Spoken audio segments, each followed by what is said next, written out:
100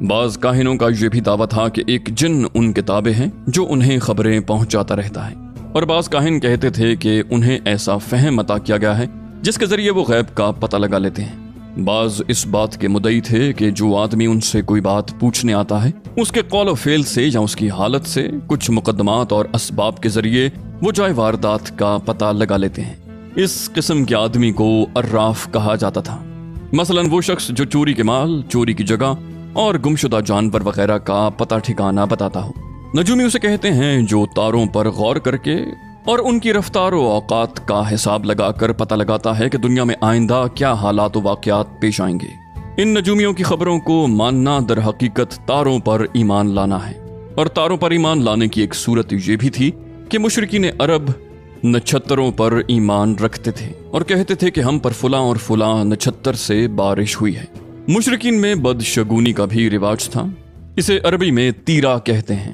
اس کی صورت یہ تھی کہ مشرکین کسی چڑیا یا ہرن کے پاس جا کر اسے بھگاتے، پھر اگر وہ داہنے جانب بھاگتا تو اسے اچھائی اور کامیابی کی علامت سمجھ کر اپنا کام کر گزرتے، اور اگر بائیں جانب بھاگتا تو اسے نحوست کی علامت سمجھ کر اپنے کام سے باز رہتے۔ اسی طرح اگر کوئی چڑیا یا جانور راستہ کاٹ دیتا تو اسے بھی منحوس سمجھتے۔ اسی سے ملتی جلتی ایک حرکت یہ بھی تھی کہ مشرکین خرگوش کے ٹخنے کی ہڈی لٹکاتے تھے اور بعض دنوں، مہینوں، جانوروں، گھروں اور عورتوں کو منحوس سمجھتے تھے۔ بیماریوں کی چھوت کے قائل تھے اور روح کے الو بن جانے کا عقیدہ رکھتے تھے، یعنی ان کا عقیدہ تھا جب تک مقتول کا بدلہ نہ لیا جائے اس کو سکون نہیں ملتا، اور اس کی روح الو بن کر بیابانوں میں گردش کرتی رہتی ہے اور پیاس پیاس یا مجھے پلاؤ کی صدا لگاتی رہتی ہے۔ جب اس کا بدلہ لے لیا جاتا ہے تو اسے راحت اور سکون مل جاتا ہے۔ دین ابراہیمی میں قریش کی بدعت، یہ تھے اہل جاہلیت کے عقائد و اعمال۔ اس کے ساتھ ہی ان کے اندر دین ابراہیمی کے کچھ باقیات بھی تھے، یعنی انہوں نے یہ دین پورے طور پر نہیں چھوڑا تھا۔ چنانچہ وہ بیت اللہ کی تعظیم اور اس کا طواف کرتے تھے، حج و عمرہ کرتے تھے، عرفات اور مزدلفہ میں ٹھہرتے تھے اور ہدی کے جانوروں کی قربانی کرتے تھے۔ البتہ انہوں نے اس دین ابراہیمی میں بہت سی بدعتیں ایجاد کر کے شامل کر دی تھیں۔ مثلا قریش کی ایک بدعت یہ تھی کہ وہ کہتے تھے کہ ہم حضرت ابراہیم علیہ السلام کی اولاد ہیں، حرم کے پاسبان، بیت اللہ کے والی اور مکہ کے باشندے ہیں۔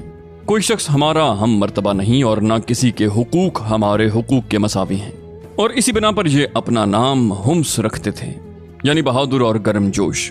لہٰذا ہمارے شایان شان نہیں ہے کہ ہم حدود حرم سے باہر جائیں۔ چنانچہ حج کے دوران یہ لوگ عرفات نہیں جاتے تھے اور نہ وہاں سے افادہ کرتے تھے، بلکہ مزدلفہ ہی میں ٹھہر کر وہیں سے افادہ کر لیتے۔ اللہ تعالیٰ نے اس بدعت کی اصلاح کرتے ہوئے فرمایا، تم لوگ بھی وہیں سے افادہ کرو جہاں سے سارے لوگ افادہ کرتے ہیں۔ پھر ان کی ایک بدعت یہ بھی تھی کہ وہ کہتے تھے کہ ہمس یعنی قریش کے لیے احرام کی حالت میں پنیر اور گھی بنانا درست نہیں، اور نہ یہ درست ہے کہ بال والے گھر یعنی کمبل کے خیمے میں داخل ہوں، اور نہ یہ درست ہے کہ سایہ حاصل کرنا ہو تو چمڑے کے خیمے کے سوا کہیں اور سایہ حاصل کریں۔ پھر ان کی ایک بدعت یہ بھی تھی کہ وہ کہتے تھے کہ بیرون حرم کے باشندے حج یا عمرہ کرنے کے لیے آئیں اور بیرون حرم سے کھانے کی کوئی چیز لے کر آئیں تو اسے ان کے لیے کھانا درست نہیں۔ ایک بدعت یہ بھی تھی کہ انہوں نے بیرون حرم کے باشندوں کو حکم دے رکھا تھا کہ وہ حرم میں آنے کے بعد پہلا طواف ہمس سے حاصل کیے ہوئے کپڑوں ہی میں کریں۔ چنانچہ اگر ان کا کپڑا دستیاب نہ ہو تو مرد ننگے طواف کرتے اور عورتیں اپنے سارے کپڑے اتار کر صرف ایک چھوٹا سا کھلا ہوا کرتا پہن لیتی۔ قریش کی ایک بدعت یہ بھی تھی کہ وہ حالت احرام میں گھر کے اندر دروازے سے داخل نہ ہوتے تھے، بلکہ گھر کے پچھواڑے ایک بڑا سا سوراخ بنا لیتے اور اسی سے آتے جاتے، اور اپنے اس اجڑ پنے کو نیکی سمجھتے تھے۔ قرآن کریم نے اس سے بھی منع فرمایا۔ اس کے علاوہ جزیرت العرب کے مختلف اطراف میں یہودیت، مسیحیت، مجوسیت، سابیت نے بھی در آنے کے مواقع پا لیے تھے، لہٰذا ان کا تاریخی خاکہ بھی مختصراً پیش کیا جا رہا ہے۔ یہود، جزیرت العرب میں یہود کے کم از کم 2 ادوار ہیں۔ پہلا دور اس وقت سے تعلق رکھتا ہے جب فلسطین میں بابل اور آشور کی حکومت کی فتوحات کے سبب یہودیوں کو ترک وطن کرنا پڑا۔ اس حکومت کی سخت گیری اور بخت نصر کے ہاتھوں یہودی بستیوں کی تباہی اور ویرانی، ان کے ہیکل کی بربادی اور ان کی اکثریت کی ملک بابل کو جلا وطنی کا نتیجہ یہ ہوا کہ یہود کی ایک جماعت فلسطین چھوڑ کر حجاز کے شمالی اطراف میں آ بسی۔ دوسرا دور اس وقت شروع ہوتا ہے جب ٹائٹس رومی کی زیر قیادت 70 عیسوی میں رومیوں نے فلسطین پر قبضہ کیا۔ اس موقع پر رومیوں کے ہاتھوں یہودیوں کی داروگیر اور ان کے ہیکل کی بربادی کا نتیجہ یہ ہوا کہ متعدد یہودی قبیلے حجاز بھاگ آئے اور یثرب، خیبر اور تیمہ میں آباد ہو کر یہاں اپنی باقاعدہ بستیاں بسا لیں اور قلعے اور گڑیاں تعمیر کر لیں۔ ان تارکین وطن یہود کے ذریعے عرب باشندوں میں کسی قدر یہودی مذہب کا بھی رواج ہوا، اور اسے بھی ظہور اسلام سے پہلے اور اس کے ابتدائی دور کے سیاسی حوادث میں ایک قابل ذکر حیثیت حاصل ہو گئی۔ ظہور اسلام کے وقت مشہور یہودی قبائل یہ تھے: خیبر، نزیر، مستلق، قریظہ اور قینقاع۔ یہودیت کو یمن میں بھی فروغ حاصل ہوا، جہاں اس کے پھیلنے کا سبب تبان اسد ابو کرب تھا۔ یہ شخص جنگ کرتا ہوا یثرب پہنچا، وہاں یہودیت قبول کر لی اور بنو قریظہ کے 2 یہودی علماء کو اپنے ساتھ یمن لے آیا، اور ان کے ذریعے یہودیت کو یمن میں وسعت اور پھیلاؤ حاصل ہوا۔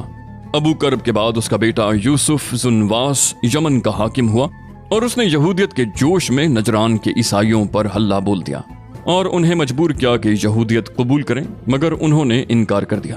اس پر زنواس نے خندق کھدوائی اور اس میں آگ جلوا کر بوڑھے، بچے، مرد، عورت سب کو بلا تمیز آگ کے الاؤ میں جھونک دیا۔ کہا جاتا ہے کہ اس حادثے کا شکار ہونے والوں کی تعداد 20 سے 40 ہزار کے درمیان تھی۔ یہ اکتوبر 523 عیسوی کا واقعہ ہے۔ قرآن مجید نے سورہ بروج میں اسی واقعے کا ذکر کیا ہے۔ جہاں تک عیسائی مذہب کا تعلق ہے تو بلاد عرب میں اس کی آمد حبشی اور رومی قبضہ گیروں اور فاتحین کے ذریعے ہوئی۔ یمن پر حبشیوں کا قبضہ پہلی بار 340 عیسوی میں ہوا اور 378 عیسوی تک برقرار رہا۔ اس دوران یمن میں مسیحی مشن کام کرتا رہا۔ تقریباً اسی زمانے میں ایک مستجاب الدعوات اور صاحب کرامات زاہد جس کا نام فیمیون تھا نجران پہنچا اور وہاں کے باشندوں میں عیسائی مذہب کی تبلیغ کی۔ اہل نجران نے اس کی اور اس کے دین کی سچائی کی کچھ ایسی علامات دیکھیں کہ وہ عیسائیت کے حلقہ بگوش ہو گئے۔